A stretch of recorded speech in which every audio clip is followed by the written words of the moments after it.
Brother Taimur Saab first. Assalamu alaikum. Wa alaikum assalam. Older sister and brother, referring back to the discussion we had before on the Tawheed, which I suggested myself to, if you remember. I have discovered, and I went through the Ibn Taymiyyah books, and I have so many hadiths which I actually forwarded to the brother Dr. Quran Bashir. I also forwarded to Sheikh Arif to do the translation in English because it's all in Arabic. So what I'm saying is that we should not look at one side. We should read all the books and make a decision. And also on the Tawassul, I handed a leaflet to Dr. Khalid. It's actually very clear what is the Tawassul, which been discussed with the ulama in Makkah Mukarramah. With one Shia alim gone to Makkah Mukarramah and they discuss it. The discussion is there, you could use it inshallah. Jazakallah khair. Thank you very much. Maulana Sajjad Saab, Imam al Khatib of Paygam Islam Masjid. Yeah. Mashallah, Dr. Arif Saab has briefly explained Tawassul. It's not different from our views. It's the same thing. But there should be a Barelvi Imam Here. On this topic. Then there will be a hot discussion. Maulana Abdul Hamid Qusuri. Bismillah ar-Rahman ar-Rahim. Thank you very much, both of the scholars beautifully presented the topic, Tawheed and Tawassul. My question is to Dr. Arif Saab with regard to the Tawassul to creation, the last one you mentioned. What are the main references? There is no any conflict, to be honest, as Dr.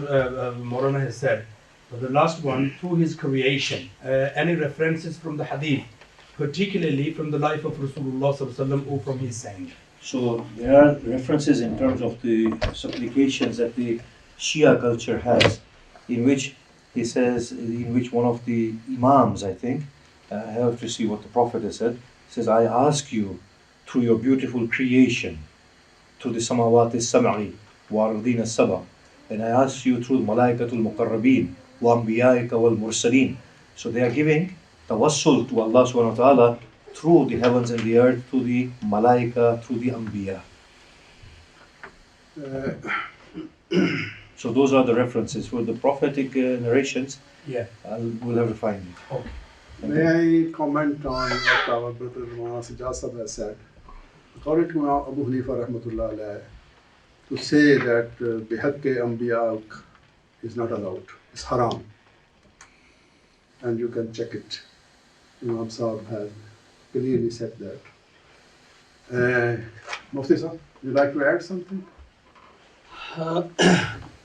اصل میں میرے خیال میں اگر آپ نے کوئی اور سیشن توسل کے اوپر اس کے بعد نہیں کرنا تو پھر آپ مجھے ٹائم دیں کہ آپ بار بار یہ کہہ رہے ہیں کہ ٹائم شارٹ ہے، مجھے 10-12 منٹ لینے پڑیں گے اور میں کچھ اس میں توسل کے مسئلے میں ایڈ کرنا چاہتا ہوں. میرے خیال میں اہل سنت کے حوالے سے توسل کا مسئلہ جو ہے وہ کلیئر نہیں ہوا. تو میرے خیال یہاں ذرا نہیں ٹھیک ہے، جا رہی بات اور آپ اس کی ٹرانسلیشن کر دیں. ہاں ٹھیک ہے، آپ کر دیں. آپ پھر اس کی تیار کر دیں.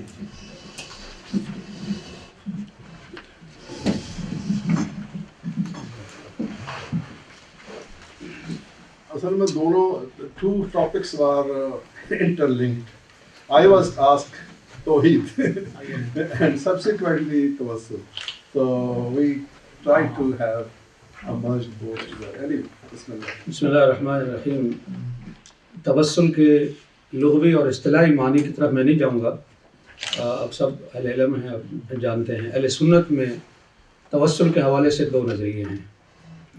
ایک نظریہ یہ ہے کہ توسل یعنی وسیلہ بالاعمال کی بات نہیں ہم کر رہے، یہ ڈسکس کر رہا ہوں وسیلہ بالذوات اور خصوصاً وسیلہ بالاموات. کسی کے مرنے کے بعد اس سے وسیلہ کرنا، توسل حاصل کرنا۔ اس مسئلے کے اوپر اہل سنت میں دو نقطہ نظر ہیں۔ ایک صوفیاء کا ہے، بڑے پرانے زمانے سے اور آج تک یہ چل رہا ہے، اور آج بھی یہ نظریہ موجود ہے کہ یہ بالکل جائز ہے اور یہ درست ہے اور یہ کرنا چاہیے، اور دعا جلد قبول ہوتی ہے۔ کسی بھی مرے ہوئے بزرگ سے وسیلہ کرنا کہ اس کے واسطے سے، اس کے طفیل، اس کے ذریعے سے میری دعا کو قبول کر، ایک یہ نظریہ ہے۔ دوسرا نظریہ یہ ہے کہ وسیلہ بالاموات جو ہے وہ یہ بالکل ناجائز ہے، اور یہ قرآن و سنت کے خلاف ہے، اور یہ اس سے ثابت نہیں ہے۔ اللہ تعالیٰ سے ڈائریکٹ مانگنا چاہیے۔ اب ان دونوں میں سے صحیح کیا ہے؟ یا ایھا الذین آمنوا اتقوا اللہ وابتغوا الیہ الوسیلہ، اس طرح کی جو آیات ہیں ان سے یہ حضرات جو ہے وہ استدلال کرتے ہیں کہ اللہ تعالیٰ نے یہاں کہا اتقوا اللہ، اللہ سے ڈرو، یہ ایک الگ بات ہو گئی۔ دوسری بات یہ خدا نے کی کہ وابتغوا الیہ الوسیلہ، اس کی ذات تک پہنچنے کے لیے وسیلہ تلاش کرو، اور انبیاء وسیلہ ہیں زندگی میں بھی اور موت کے بعد بھی۔ لہٰذا ہم جس طرح زندگی میں ان سے وسیلہ حاصل کرتے رہے، امت کرتی رہی، ان کے فالوور کرتے رہے، تو اسی طرح ان کی ڈیتھ کے بعد بھی ان سے وسیلہ جو ہے یہ جائز ہے۔ لیکن یہاں میں یہ کہوں گا کہ قرآن کی کسی آیت کا مفہوم اس طرح بیان کرنا کہ وہ قرآن کی کسی دوسرے آیت کے خلاف ہو، فہو مردود، یہ باطل ہے، یہ قابل رد ہے۔ ایسا نہیں ہو سکتا کہ قرآن کی آیات ایک دوسرے کے خلاف ہوں۔ میں مثال کے طور پر آپ سے یہ کہوں گا، سورہ یونس کی آیت نمبر 29 میں اللہ نے یہ کہا کہ فَكَفَىٰ بِاللَّهِ شَهِيدًا بَيْنَنَا وَبَيْنَكُمْ إِن كُنَّا عَنْ عِبَادَتِكُمْ لَغَافِلِينَ۔ یہ لوگ قیامت کے دن یہ کہیں گے کہ ہم تو تمہاری اس بندگی سے غافل تھے۔ اب استدلال جو میرا ہے وہ غافلین کے لفظ سے ہے کہ اگر ہم کسی صاحب قبر سے یا کسی مرے ہوئے انسان سے، بزرگ سے ہم وسیلہ کرتے ہیں، توسل اس سے کرتے ہیں، تو وہ تو قیامت کے دن کہے گا کہ غافلین، وہ تو سن ہی نہیں رہا، اسے تو معلوم ہی نہیں ہے کہ ہم اسے کیا کہہ رہے ہیں، تو کس طریقے سے اس سے وسیلہ جائز ہوگا۔ دوسرا سورہ رعد میں، اور پھر یہ عبادتکم الغافلین کہا کہ ہم تمہاری عبادت سے غافل ہیں۔ کوئی کہہ سکتا ہے کہ جی وسیلہ الگ چیز ہے، عبادت الگ چیز ہے، لیکن نبی صلی اللہ علیہ وسلم نے فرمایا کہ الدعاء هو العبادہ، دعا جو ہے وہی عبادت ہے، اور الدعاء مخ العبادہ، دعا ہی تو عبادت کا مغز ہے۔ تو آپ نماز دیکھیں جو افضل العبادت ہے، اس کے اندر ہم دعائیں مانگتے ہیں۔ سورہ فاتحہ کیا ہے؟ تشہد میں ہم کیا مانگتے ہیں؟ تو دعا جو ہے وہ عبادت کا مغز ہے اور نچوڑ ہے، لہٰذا وہ قیامت کے دن کہہ دیں گے کہ ما کننا عن عبادتکم لغافلین۔ دوسرا سورہ رعد کے اندر آیت نمبر 14 میں لہو دعوت الحق والذین یدعون من دونہ لا یستجیبون لهم بشیء الا کباسط کفیہ الی الماء لیبلغ فاہ وما هو ببالغہ وما دعاء الکافرین الا فی ضلال۔ اللہ تعالیٰ نے یہاں مثال دی ایک پیاسے شخص کے ساتھ۔ اگر وہ کنویں کے یا دریا کے کنارے پہ کھڑے ہو کے کہتا رہے پانی آ آ آ لیبلغ فاہ، تاکہ اس کے منہ میں وہ پہنچ جائے، تو وہ پانی کبھی اس کے منہ میں خود بخود نہیں پہنچے گا۔ اس کا مطلب یہ ہے کہ جو تم اس کو کہہ رہے ہو صاحب قبر سے اور اموات سے، تو یہ تمہاری بات ان تک کبھی بھی نہیں پہنچے گی۔ تم یہ بات اس سے کرو جو حی القیوم ہے۔ پھر سورہ فاطر کے اندر اللہ نے یہ کہا کہ الذین تدعون من دونہ ما یملکون من قطمیر، تدعون یہ دعا کا لفظ ہے، اور کہا کہ ان تدعوہم، اگر تم ان سے دعا کرو، لا یسمعوا دعاءکم، وہ تمہاری دعاؤں کو نہیں سنتے، اور ولو سمعوا، اگر سن بھی لیں تو مستجابوا لکم۔ اب ولو سمعوا ایسا ہی ہے جیسے سورہ انبیاء میں کہا لو کان فیہما آلہۃ الا اللہ لفسدتا فی الارض، یعنی لو فرضیہ ہے، یہ فرض کرو کہ اگر کوئی اور خدا بھی ہوتا اللہ کے علاوہ، دو خدا ہوتے تو زمین میں فساد ہوتا۔ اس لو کا مطلب یہ نہیں ہے کہ واقعی دوسرا خدا ہے۔ اسی طرح لو سمعوا مستجابوا لکم، اگر وہ سن لیتے، اس کا مطلب یہ نہیں ہے کہ وہ سنتے ہیں، وہ سنتے نہیں ہیں، لیکن فرض کیجیے سنتے تو ان میں قبولیت کی صلاحیت نہیں ہے۔ اس کے بعد سورہ النحل آیت نمبر 20 اور 21 والذین یدعون من دون اللہ لا یخلقون شیئا وہم یخلقون، جن کو تم اللہ کے علاوہ دعائیں کرتے ہو. آگے کہا آیت نمبر 21 میں اموات غیر احیاء. عموماً ہمارے ہاں جس اہل سنت کے طبقے کا میں نے ذکر کیا کہ توسل کے وہ قائل ہیں اور اس کو جائز سمجھتے ہیں، ان کی ایک دلیل یہ ہے کہ بھئی یہ جتنی آیات تم پیش کرتے ہو یہ بتوں کے بارے میں ہیں، یہ انبیاء اور صلحاء اور شہداء کے بارے میں نہیں ہیں. وہ بتوں کی پوجا کرتے تو یہ آیات بتوں کے بارے میں ہیں. سورہ نحل کی یہ آیت کلیئر کر رہی ہے کہ اموات غیر احیاء وما یشعرون ایان یبعثون. تو یہ آیتیں جو ہیں وہ بتوں کے بارے میں نہیں ہیں، ان کے بارے میں ہے اموات جو مردے ہیں، غیر احیاء وہ زندہ نہیں ہیں، اور ان کو تو اتنا بھی شعور نہیں کہ ما یشعرون ایان یبعثون، جن کو اپنے بارے میں بعث کا شعور نہیں ہے، وہ تمہاری دعا و پکار اور التجا کا شعور کہاں سے رکھتے ہیں. تو اور قرآن کے حوالے سے بہت سارے حوالے ہیں، بس ایک آیت اور پیش کر کے میں سنت کی طرف آتا ہوں. وَمَنْ أَضَلُّ مِمَّنْ يَدْعُو مِن دُونِ اللَّهِ مَن لَّا يَسْتَجِيبُ لَهُ إِلَىٰ يَوْمِ الْقِيَامَةِ وَهُمْ عَن دُعَائِهِمْ غَافِلُونَ. اس سے بڑا گمراہ کون ہو سکتا ہے جو اللہ کے علاوہ دوسروں سے سور و پکار کرتا ہے اور دعا کرتا ہے. مَن لَّا يَسْتَجِيبُ لَهُ إِلَىٰ يَوْمِ الْقِيَامَةِ، جو قیامت تک اس کی دعا کو نہ قبول کر سکتے ہیں، نہ ان کے اندر یہ صلاحیت ہے. وَهُمْ عَن دُعَائِهِمْ غَافِلُونَ، بڑے کلیئر الفاظ ہے کہ ان کی دعاؤں سے وہ غافل ہیں. تو قرآن تو یہ کہہ رہا ہے، لہٰذا توسل بالاموات سراسر قرآن کے خلاف ہے. ہمیں یہاں نہ کسی فقیہ کا قول چاہیے، نہ کسی امام کا فتویٰ چاہیے، اور نہ کسی اور بزرگ کی بات. قرآن سب سے مقدم ہے، اور قرآن توسل بالزوات بالاموات کا منکر ہے، اس کا انکار کرتا ہے. دوسرا ماخذ جو ہے شریعت کا قرآن کے بعد وہ سنت رسول ہے. تو ہم دیکھتے ہیں قرآن مجید کے اندر کہ انبیاء کی دعائیں قرآن میں موجود ہیں، کسی نبی کی دعا کے اندر وسیلہ موجود نہیں ہے. پیغمبر اکرم صلی اللہ علیہ وآلہ وسلم کی دعائیں بھی موجود ہیں قرآن کے اندر بھی اور حدیث میں بھی. ایک بھی سنگل دعا نبی کی ایسی نہیں ہے رسول اکرم کی کہ جس کے اندر کسی کا وسیلہ آپ نے پکڑا ہو. ابو الانبیاء جد الانبیاء حضرت ابراہیم کا وسیلہ دے سکتے تھے، اپنے بابا اسماعیل کا وسیلہ وہ دے سکتے تھے، لیکن پیغمبر علیہ السلام کی کسی دعا میں وسیلے کا ذکر نہیں. نمبر ایک. نمبر دو، نبی اکرم نے اپنی امت کو جو دعائیں تلقین کی ہیں اور جو دعائیں سکھلائی ہیں، ان میں سے ایک دعا بھی ایسی نہیں ہے کہ جس دعا کے اندر وسیلے کا آپ نے حکم دیا ہو کہ میرے واسطے سے تم دعا مانگو، میرے وسیلے سے تم اللہ سے دعا مانگو، یا کسی دوسرے پیغمبر کے واسطے سے مانگو، یا کسی بزرگ شخصیت. تو پیغمبر کی سکھلائی ہوئی دعائیں جو ہیں وہ موجود ہیں. نبی علیہ السلام کی سنت کے دو حصے ہمارے علماء نے کیے ہیں، ایک افعال اور ایک اقوال. افعال جو ہے اس کو سنت کہہ دیا، اقوال جو ہے اس کو حدیث کہہ دیا. اب یہ تو بات ہے پیغمبر کے فعل کی کہ نبی نے جو دعائیں مانگی ان میں وسیلہ نہیں، جو دعائیں سکھلائی ان میں وسیلہ نہیں.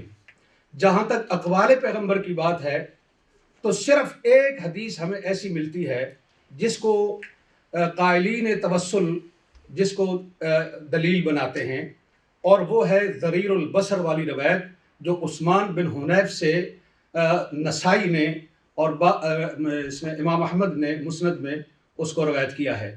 تو سیاستہ میں سے وہ نسائی کے اندر موجود ہے. عثمان بن حنیف جو ہیں وہ صحابی ہیں، وہ یہ کہتے ہیں کہ ایک ضریر البصر اندھا آدمی جو ہے وہ آیا نبی صلی اللہ علیہ وسلم کے پاس، اور اس نے کہا کہ میرے لیے آپ دعا کیجیے اللہ سے، میں آپ کے پاس آیا ہوں شفاعت کروانے کے لیے کہ میری آنکھیں جو ہیں بینائی وہ آ جائے. پہلی بات یہ ہے کہ ممکن ہے عثمان بن حنیف نے یہ کہا کہ جا ضریر البصر، اور بعض روایات میں جا الاعمى. اب وہ اعمى کون تھا اس کا ذکر نہیں کیا عثمان بن حنیف نے، یہ مجہول شخص ہے. لہذا پہلا تو اعتراض اس روایت کے اوپر یہ ہے. میں اس کو ذاتی طور پہ درست نہیں مانتا، لیکن ہم محدثین کے اقوال کو درست تسلیم کرتے ہوئے کہ انہوں نے سنداً اس حدیث کو صحیح کہا ہے. تو اگر یہ حدیث صحیح ہے تب بھی وسیلہ بالاموات کا اس میں استدلال نہیں ہو سکتا، اس لیے کہ اگر اس نے کسی غائب سے زندہ ہو لیکن غائب ہو، دعا کرنے والے کے سامنے موجود نہ ہو، یا وہ اس دنیا سے رخصت ہو چکا ہو، مر چکا ہو، اگر ان دونوں شخصیات سے وسیلہ جائز ہوتا اس اندھے کے نزدیک تو وہ چل کر اپنے گھر سے رسول اکرم کے پاس نہ آتا، وہ گھر میں بیٹھ کر دعا کرتا کہ اے اللہ پیغمبر کے واسطے سے میری نظر مجھے عطا کر دے اور میری دعا کو قبول کر۔ وہ گھر میں نہیں بیٹھا رہا، وہ رسول اکرم کی خدمت میں حاضر ہوا۔ اس حدیث کے اندر یہ ہے کہ جب رسول اکرم کے پاس آیا تو اس نے اپنی یہ درخواست پیش کی کہ میرے لیے آپ سفارش کیجئے کہ میری بینائی لوٹ آئے۔ تو نبی علیہ الصلوۃ والسلام نے فرمایا ان شئت دعوتو، اگر تو چاہے تو میں تیرے لیے دعا کروں، اور اگر تو صبر کرے ان صبرتا خیر لک فهو خیر لک، اگر تو صبر کرے تو وہ تیرے لیے بہتر ہے۔ اس نے کہا جی نہیں، میرے لیے تو آپ دعا کر ہی دیجیے تاکہ مجھے نظر میری مل جائے۔ تو نبی علیہ السلام نے فرمایا ٹھیک ہے، اٹھو جاؤ وضو کر کے آؤ اور یہاں 2 رکعت نماز پڑھو اور پھر بات کرتے ہیں۔ اب اس سے 2 رکعت نماز پڑھوائی۔ یہ بالکل وہی بات ہے جو سورہ بقرہ میں کہا یا ایھا الذین آمنوا استعینوا بالصبر والصلاۃ۔ یہ تو اللہ نے خود حکم دیا، نماز کو وسیلہ بناؤ، وسیلہ بالاعمال تو جائز ہے سب کے نزدیک، تو یہ صبر بھی ایک عمل ہے، اس کے ذریعے سے اللہ سے دعا کرو، اور نماز بھی ایک عمل ہے، اس نیک عمل کے ذریعے سے اللہ سے دعا کرو۔ تو پیغمبر علیہ السلام نے صبر کی اس کو تلقین کی اور عملی طور پر نماز کا اس کو حکم دیا۔ جب اس نے نماز پڑھی اور اس کو کہا کہ اب تم یہ دعا جو ہے یہ کر سکتے ہو، تو یہ ایک زندہ موجود دنیا کے اوپر پیغمبر کے پاس دعا کروائی گئی، اس کا کوئی انکار نہیں ہے۔ جو چیز اختلافی ہے، جس کے اندر نزاع ہے، وہ اس دنیا سے رخصت ہو جانے کے بعد ہے۔ آپ نے بھی ایک آیت پڑھی تھی قرآن کی لا تحسبن الذین قتلوا فی سبیل اللہ بل احیاء عند ربہم یرزقون۔ اب وہ زندہ ہیں، انبیاء بھی زندہ ہیں اور شہداء بھی زندہ ہیں۔ انبیاء کی زندگی کی تصریح قرآن نے نہیں کی، قرآن میں کوئی اس کا ذکر نہیں ہے۔ شہداء کی زندگی کی تصریح کی ہے، اور شہداء کی حیات پر قیاس کیا گیا ہے انبیاء کی حیات کو۔ اب شہداء جو ہیں بل احیاء زندہ ہیں، کہاں ہیں؟ فی الدنیا اور عند ربہم، تو وہ یہاں تو زندہ نہیں ہیں۔ اگر ان کی زندگی دنیا کی زندگی ہوتی تو ان کی بیوی بیوہ نہ کہلاتی، ان کے بچے یتیم نہ کہلاتے، اور ان کی وراثت تقسیم نہ ہوتی۔ دنیا میں کسی زندہ انسان کی عورت کو جو اس کے نکاح میں ہو اس کو بیوہ نہیں کہتے، اور اس کے بچوں کو یتیم نہیں کہتے، اور اس کی وراثت تقسیم نہیں ہوتی۔ شہداء زندہ ہیں، لیکن زندہ ہونے کے باوجود ان کی وراثتیں تقسیم ہوتی ہیں۔ امام علی علیہ السلام نے احد کے شہداء کی قبروں پہ جا کے یہی بات کی تھی۔ تو یہ کتابوں چیز موجود ہے، میں اس کو ختم کرتا ہوں، بعد کو میں اس کی تفصیل میں نہیں جاتا۔ تو گزارش یہ ہے کہ سنت رسول آپ کے افعال میں اور آپ کے اقوال میں ایک بھی صحیح دلیل ایسی نہیں ہے کہ میت سے جو دنیا سے رخصت ہو گیا ہو، چاہے وہ انبیاء ہوں یا غیر انبیاء ہوں، صلحاء ہوں، کسی سے بھی وسیلے کا کوئی ذکر نہ قرآن میں ہے اور نہ سنت رسول کے اندر ہے، اور کوئی ایسی صحیح روایت موجود نہیں ہے۔ جزاک اللہ۔ بسم اللہ الرحمن الرحیم. Mufti Sahib, thank you so much. If you like to comment as well with it, to save the time. I'll briefly Translate. just present the translation of what Mufti Sahib said. He said there are 2 views with regard to tawassul. Just a moment, Sheikh. Mufti Sahib said there are 2 views within Ahlus Sunnah about tawassul. One is the view held by the Sufi, and the other one is the view that's held by other than the Sufi. As far as the Sufis are concerned, they said tawassul is highly recommended, and if you do tawassul with the amwat who are sulaha, then the du'as will be accepted far more quickly. The other view is that it is absolutely not allowed. The people who say that tawassul is allowed, they normally justify their claim by the verse وَابْتَغُوا إِلَيْهِ الْوَسِيلَةَ اتَّقُوا اللَّهَ. The verse, and the end part of that verse is وَابْتَغُوا يَا أَيُّهَا الَّذِينَ آمَنُوا, so on and so forth, and at the end وَابْتَغُوا إِلَيْهِ الْوَسِيلَةَ, seek a means to Allah subhanahu wa ta'ala. Mufti Sahib's here argument is that if this particular verse is used to generally justify the act of tawassul, then the first rule of thumb is that it should not be in conflict with the other verses of the Quran, because the Prophet has said فَصِّرُوا الْقُرْآنَ بِالْقُرْآنِ, because do tafsir of Quran with Quran, and therefore there has to be a high level of consistency within the Quran. So if any other part of the Quran is conflicting with this verse, then that means that interpretation of the verse is inaccurate, and we will have to find another interpretation instead. So if this verse is being used as a means for justification of doing tawassul to other than Allah subhanahu wa ta'ala, then in that case, we have several verses in which the people who were called in this world on the day of Qiyamah will say that indeed we do not know of your, we have not witnessed whatever you've done, and we are totally indifferent to your worship of us. Then what they have said, but tawassul is other than worship. However, the verse of the statement of the Prophet, ad-du'a wal ibadah, that dua is ibadah, dua is ibadah, means that when you do dua, you're doing ibadah. These people are saying, we do not know of your ibadah. Or ad-du'a mukhul ibadah, dua is the mukh of ibadah. And these people are saying, we do not know of your ibadah, your worship of us. What this means is that if we were to seek wasila through somebody, then they do not know of it. And if they do not know of it, then how can that be wasila in the first place? This is the argument Mufti Sahib was making. The other verse that Mufti Sahib quoted is that, and for Allah is the true calling, and the people that you call other than Allah, the simile is this, is like somebody who's standing near the water, telling the water to come to his mouth, and the water does not come to his mouth. In other words, to say that such tawassul is futile and does not make any difference. The third verse Mufti Sahib quoted was from Surah Fatir, in which he says the people that they call other than Allah, they do not own even tatmir, a date stone. And the other verse that Mufti Sahib quoted was that the people that you call upon till the day of Qiyamah, they do not know what you're saying. And even if they were to be able to understand what you are saying, they would not be able to respond to you because they do not have any ability. Then Mufti Sahib quoted the verse of Surah An-Nahl. He says that the people that you call upon other than Allah, these are dead people. They're not alive and they do not even know when they will be raised themselves. And the verse that was quoted was that who is more in error than the person who calls other than Allah, who is not going to respond to them till the day of Qiyamah, and they're totally unaware that anybody is calling onto them. In essence, what the argument here is that if وَابْتَغُوا إِلَيْهِ الْوَسِيلَةِ is in the meaning of calling other than Allah subhanahu wa ta'ala, then in that case the first thing is that it should be consistent with the rest of the Quran. But the rest of the Quran is saying that anybody other than Allah who has died is totally unaware of anybody calling them, whether they are prophets or non-prophets. Muftis have made a comment here that some people say that these verses are about idols. He countered it by saying, Amwatun ghayru ahya, that they are dead. You do not call idols dead, only a living being can die. So he's talking about people who are alive and then have subsequently died. In the next part, he discussed about the Sunnah of the Prophet and the Hadith of the Prophet.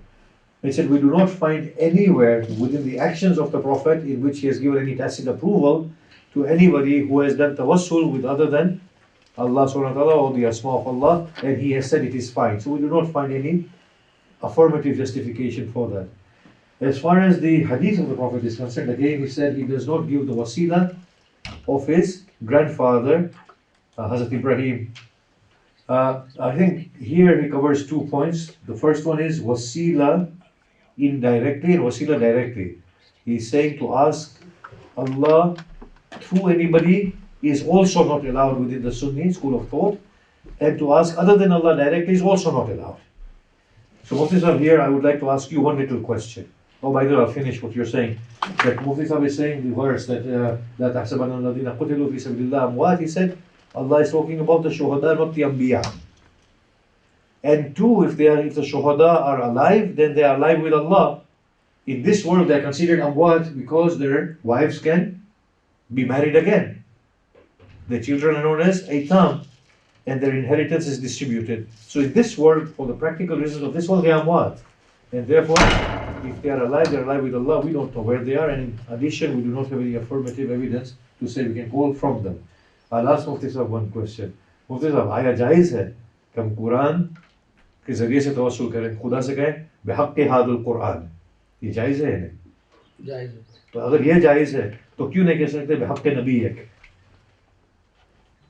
सिर्फ जवाब आप दीजिए। इसलिए कि कुरान हमारे पास मौजूद है, नबी हमारे पास मौजूद है। लेकिन ये कुरान अगर मेरे पास यहाँ है हो भी ना, میں کہوں اے اللہ بحق قرآنک المنزل علی نبیک، کہہ سکتا ہوں یا نہیں؟ اگر آپ کے پاس بک کا نام قرآن نہیں ہے، ہاں اگر بک کسی وقت دنیا سے ختم بھی ہو جائے تو اس کا مطلب یہ نہیں ہے کہ قرآن فنش ہو گیا. تو محمد رسول اللہ ختم ہو گیا. میری بات سنیں، قرآن جو ہے وہ آپ کے اندر موجود ہے. رسول خدا کے اقوال بھی یہاں موجود ہیں. قرآن ہر مسلمان کے اندر موجود ہے. رسول خدا موجود نہیں ہے. ہاں رسول خدا موجود نہیں ہے. رسول خدا کا ذکر موجود ہے. رسول خدا کی یاد بالکل موجود ہے، لیکن جسمانی طور پر رسول خدا ہمارے ہارٹ میں موجود نہیں ہے. قرآن جو ہے وہ فزیکلی طور پہ ہمارے ہارٹ کے اندر موجود ہے. کسی کے پاس زیادہ ہے، کسی کے پاس تھوڑا ہے، ایک صورت ہے، کسی کے پاس 30 پارے ہیں، تو ایک الگ بحث ہے. لیکن قرآن ہر مسلمان کے اندر موجود ہے. موجود شے اور موجود ایک اچھے عمل سے وسیلہ جو ہے وہ بالکل جائز ہے، اور یہ قرآن کے خلاف. پھر میں یہ کہہ سکتا ہوں اے اللہ یہ محبت جو تیرے پیغمبر کی جو میرے دل میں ہے اس کے صدقے سے مجھے معاف کر دے. بالکل صحیح، یہ ٹھیک ہے بالکل صحیح. لیکن اے اللہ محمد صلی اللہ علیہ وسلم کے صدقے مجھے معاف کر دے. اس لیے کہ محمد صلی اللہ علیہ وسلم کی محبت جو ہے یہ ایک نیک عمل ہے اور یہ ایک بہترین عمل ہے. میں تمیز نہیں سمجھ پایا مفتی صاحب. میں یہ کہہ سکتا ہوں اے اللہ یہ پیغمبر کی محبت جو میرے دل میں ہے اس کے ذریعے مجھے معاف کر دے. یہ ٹھیک ہے آپ کہتے ہیں، لیکن یہ نہیں کہہ سکتا اے اللہ محمد رسول اللہ کے صدقے مجھے معاف کر دے، کیونکہ ہر ایک مسلمان کو محبت تو ہوتی ہے نا پیغمبر سے. یہ فرق میں عرض کرتا ہوں نا، رسول اللہ صلی اللہ علیہ وسلم کی محبت کی وجہ سے مجھے معاف کر دے یہ عمل ہے. رسول اللہ کی وجہ سے معاف کر دے یہ عمل نہیں ہے، یہ وسیلہ بالذات ہے. صحیح، یہ وسیلہ بالعمل ہے. وسیلہ بالاعمال قرآن سے بھی اور سنت دونوں سے مجھے سمجھ نہیں آ رہی کہ رسول خدا کی ذات ہی اندر ہے دل کے اندر، اس لیے تو محبت ہے. یہ محبت تھوڑی فوکٹ کی محبت ہے، ذات کی محبت ہے. نہیں ٹھیک ہے، آپ نظر ثانی کریں اس بات پر. Let me comment. Let me Because comment on this before you- yes, yes, if you are given the time. So far, it seems to me that tawassul is not completed because one side is absent. I invited Sufi Sheikh Muhammad Umar Ramazan from Manchester. Apologize because of unfortunately swear weather, right? and from Shia side as well. Yes, and Sayyid Abidi as well. Sayyid Abidi as well. So far, we have been discussing one side of Ahl Sunnah only, one side, right? Dr. Khurram Bashir Saab focused on Allama Ibn Taymiyyah, and Mufti Saab, included some more schools of thought there. But that's not all. One major school of thought is still absent, and I think this is not just because they do believe in tawassul, as you said. They brought their own evidences as well. We have to listen to them as well. And unfortunately, Sufi Saab, he never appeared because he apologized. The weather was quite severe in his own area in the north. Now I can see some hands, raising for the questions. But this is the time we have to perform Asr prayer as well. Then the book exhibition as well. Then as we set the time, there is a meal and Salatul Maghrib is quite closer. So I consult you, I think, is it okay? We have to conclude straight away the program here now. Apologizing some Dr. Khurram Saab, Sheikh Mahmood Saab as well. Just one point, if you allow me. Yeah.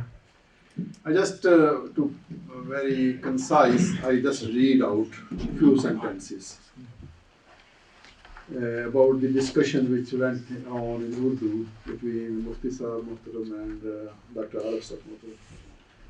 That a person calls upon Allah while making tawassul by his love for the Prophet Sallallahu Alaihi Wasallam and his love for awliya, such type of tawassul is permissible. Mufti Saab rightly said. Because this is not by the person, by the good deeds, Oh Allah, I ask you by virtue of my love to your Prophet Sallallahu Alaihi Wasallam, my obedience to him, and my love for awliya, that you may grant me so and so. This is equivalent to supplicating to Allah by virtue of a person's good deeds, Amalu Salihah, which is permissible as it is authentically reported that the three people, the people of cave, they asked, there was a big stone and they asked. Who is saying that? So Hadith al-Ghar. This Yes. This is fatwa, again, fatwa of the permanent committee on fatwa from Saudi Arabia. So can I just ask one thing on And that? can I complete? So can I ask Allah, Oh Allah, for the sake of all the good deeds of Prophet Muhammad, I'm asking you this. Can I ask that? I think we are going to do very linguistic discussion, very fine discussion, which our common folk will not realize, and they will do directly, to the awliya and to the amwat. This is, we have to make a fine discussion. Sheikh Arif may have a very fine way of asking Allah subhanahu wa ta'ala, and he will take all the precautions and all the theological refinements in his mind. But a common man, an ordinary man, he will go and he will just ask. ایک تشنا ہے موجود جیسے We need another discussion, right? We need actually another session. Yes. And we need to conclude this session, because as we have said today, the time is over. I know many people are restless asking so many questions in favor of the tawassul, against the tawassul. I can understand it. But we have to offer the Asr prayer as well. Then the time is very short. And hopefully, inshallah, very soon we are going to set the time. And again, Maulana Sheikh Abidi, who also apologized, will be here. And the Sufi Brelvi school of thought, because who also believe in tawassul as well. Because I know they got a lot of evidences. They are on the line. However, many of you, including myself, might not be satisfied, but we have to listen to them, because this is the academic form, and we must know each other precisely and genuinely. However, we don't agree with one another, but listening directly, this is something, and that's very important, and this is the very purpose of this. Yes, and I explained from Sheikh Abu Hanifa rahmatullah alayhi as well, not only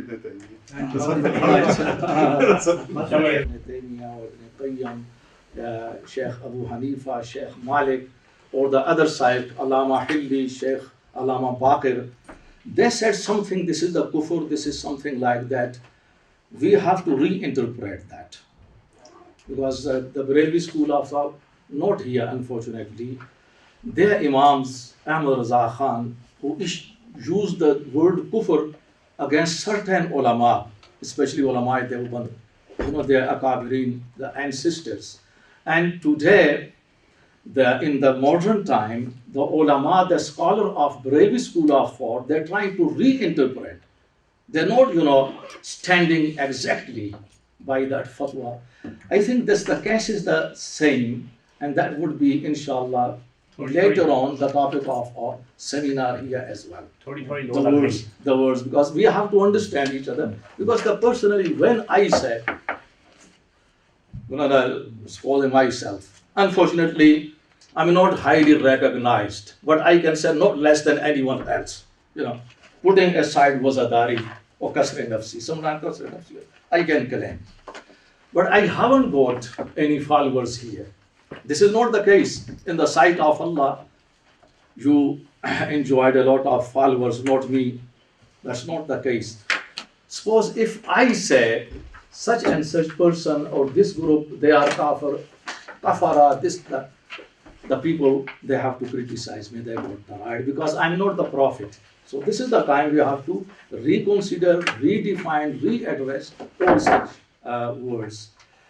So inshallah, with the consultation of Sheikh Arif Saab and the other committee, so inshallah, we are going to set the same topic, and the major part should be here, the Barelvi school of thought and the Sufi school of thought. Maybe we can direct the questions so that we can come to an understanding. Yeah. And Shias and the Sufis. Maybe theological discussion and the interpretation we may find. And Tawheed is, in principally, that's agreed upon. Even theologically, you may find some differences between Sufi interpretation, non-Sufi within Ahl Sunnah as well. But theology is theology. Principle is just as we came to know, that's okay. The point that agreed upon directly from Allah subhanahu wa ta'ala agreed upon. This is the point agreed between Sufis, Ahl Sunnah and Ahl Tashayyu. And isti'ana from a living person, the person who is alive, agreed upon. There is no dispute, controversy. However, wasila, intermediation, in terms of directly asking from the dead, this is forbidden. As we did understand from Sheikh Arif Saab as well, directly asking from the grave, from a dead person, have been rejected. Another point which is even disputed among Ahl Sunnah as well, and this is intermediation directly from Allah subhanahu wa ta'ala, but will mention the name of anyone else. Amal, or Anbiya, or Aimma, or Sulaha, or Awliya. This is also disputed among Sunnis. Debates are going on among Sunnis as well, between Sunnis and Shias. So inshallah, these are the points, agreed upon points, still differences we must know. And that's all today. May Allah give you great jaza and reward for attending, for coming here, sacrificing your valuable time. May Allah accept. And the purpose of our discussion here is academic discussion, to understand each other and to remove the misconceptions. Here, we are sitting here solving the problem. The people are fighting outside and killing each other. That's why we are here talking about these controversial issues, and they serve a lot, mashallah. And the people, they appreciate it. Jazakumullahu khairan. Subhanakallahumma bihamdik. Ashhadu an la ilaha illallah. Nastaghfiruka wa natubu ilayh. سبحان ربك رب العزة عما يصفون وسلام على المرسلين والحمد لله رب العالمين.